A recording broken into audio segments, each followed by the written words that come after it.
In an absolutely historic ruling, a German court has fined YouTube €100,000 for a deliberate and serious violation of the court's authority.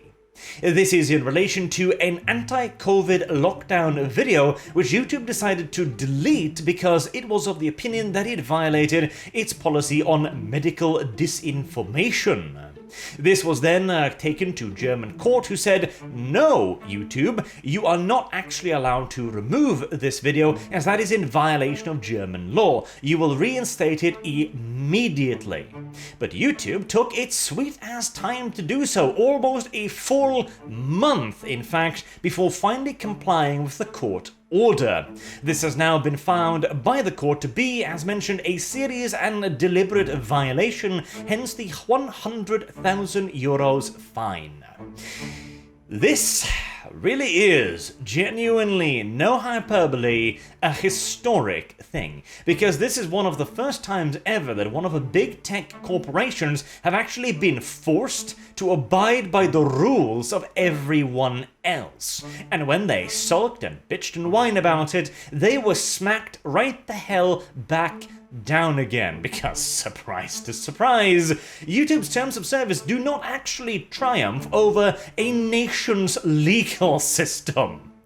And the very fact that that has to be said should tell you everything you need to know about just how far out of control big tech has gotten, to the point where YouTube seems to actually be of the opinion that it can argue, no, silly nation state, you must understand, our terms of service are actually superior to your laws. I mean, I've joked about the whole IRL cyberpunk, but my god, if this is not taken directly out of the law book for cyberpunk at this point. So, this is an article over at Reclaim the Net, a website I highly recommend you give your service to, your customership. God damn it, English words. Anywho, visit it. That was the gist of what I was trying to say before my English stopped functioning. So what happened here is that the court first, in late April 2020, issued an injunction ordering the behemoth to restore the video immediately. YouTube only did so in May 14 of 2020. This is what the German court found to be a deliberate and serious violation, and hence the fine. This is the YouTube channel who had their video removed. Doyer's statement, calling it, of course, a historic ruling, which it absolutely is. And it demonstrates that Germany is now willing to actually take YouTube to court over this and say, no, we have laws, we have a legal system, and you will not violate it. Now, certainly, the German legal system is far from perfect, to put it mildly, but any sort of legal protection for actual citizens against big tech overreach, well, it's hard to be too displeased about, even if it could be better. This is, of course, the first in a long line of censorship problems, however, and the interesting part here is that this only really started happening, of course, after Twitter, and then everyone else started banning the Cheeto Man, the Trumphalophagus, Donald Trump. A YouTube video featuring Donald Trump was recently deleted, and a 7-day ban issued to a YouTube channel for apparently just featuring the ex-Cheeto-in-chief. It was apparently slapped with a medical misinformation label. Ring any bells? Yes, indeed, that is the very self-same one that was used to take down this video. This anti-COVID lockdown protest. Interesting. Now, when the Trumphalophagus was banned, a lot of world leaders actually came out and said, hold on a second, you're saying that social media has the power to censor politicians, a nation's leaders, in fact the very uppermost echelon of that nation's leadership? Ooh, suddenly the heat's getting a little bit too close to home, and a lot of anti-censorship measures against big tech are being taken, indeed even some by the Biden administration, which That is rich indeed. I guess Silicon Valley will be feeling that particular dagger between their shoulder blades for quite some time now. Now, in the US, however, this is very, very different, and in fact, a recent attempt by Florida man to regulate YouTube has been blocked by a federal judge, and so that's undoubtedly going to have to go through a whole little dog and pony show. There is also another one where YouTube deletes a channel of Spain's political party Vox. Now, Vox is apparently one of those far-right political parties, and hell, I don't actually know. I know next to nothing about the political party Vox beyond what has been quoted here, which is, let's see, where was it? It has been accused of being an extreme right party, of course, and an Islamophobic party. There we go. The temporary ban came after Contreras shared a link to a story about a man who had given birth to his child. A man that had given birth to his child. That's a lie. A man cannot get pregnant. A man has neither uterus nor ovaries, he said. Contreras commented at the time. Twitter then suspended him for spreading hatred. Again, if you need any further examples of just how powerful big tech and how absurd it has gotten, I mean, that's a pretty good one right there.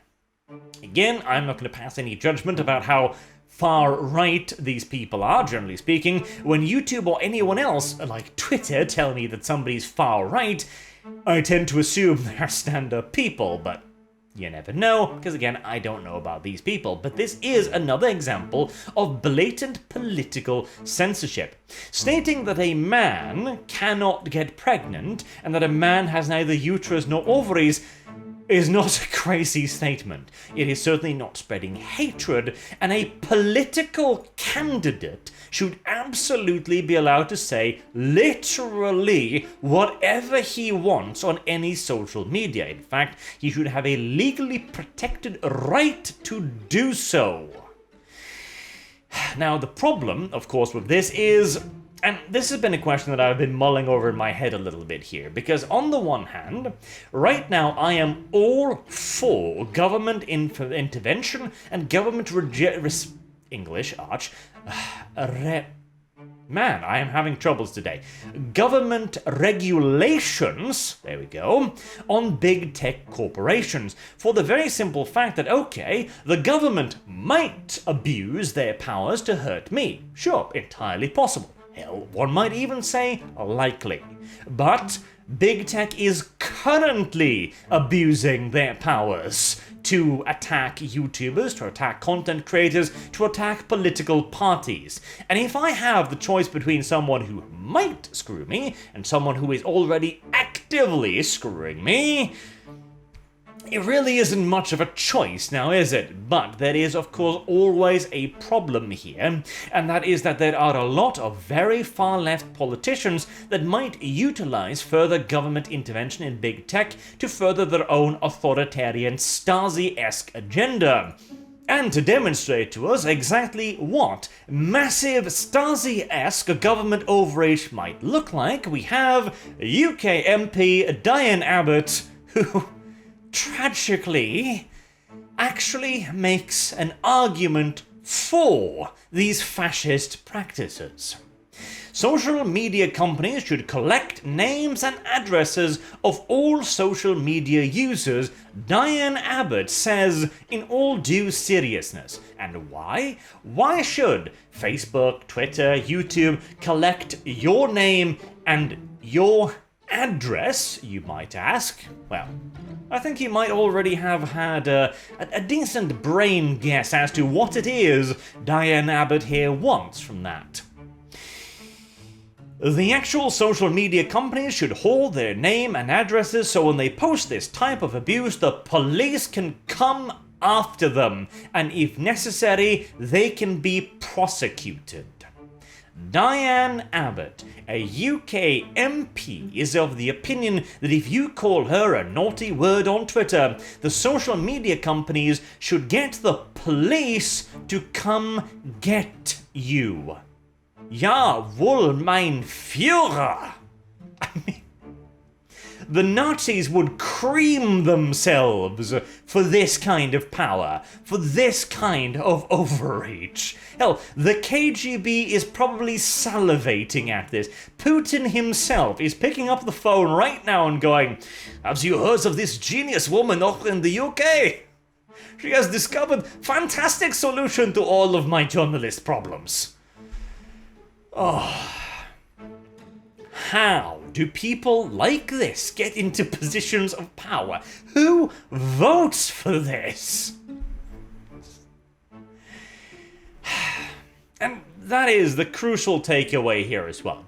Whilst there are certainly, and again, I do believe that regulation is absolutely necessary at this point, because the social media companies have demonstrated absolutely no interest in curtailing their own abuses of power. They are the ones currently abusing their authority, currently abusing their reach and their data. The government is a potential abuser. And this right here is the face of the tyrant that will abuse them. But at least, whilst we can keep Diane Abbott out of office, or well, UK people can, potentially, you can't keep Facebook from recording your data. You can't keep Twitter from recording your data. You can't keep YouTube or Google from recording your data unless you literally stop using the internet altogether. It is a difficult quandary, isn't it, for everything like this, where a court takes a good legal measure to punish overreach and abuse of the legal system, there is an absolute horror show of a suggestion like this, which lets you know just how bloody little we humans learn from history. Anywho, one step forward, 2 steps back?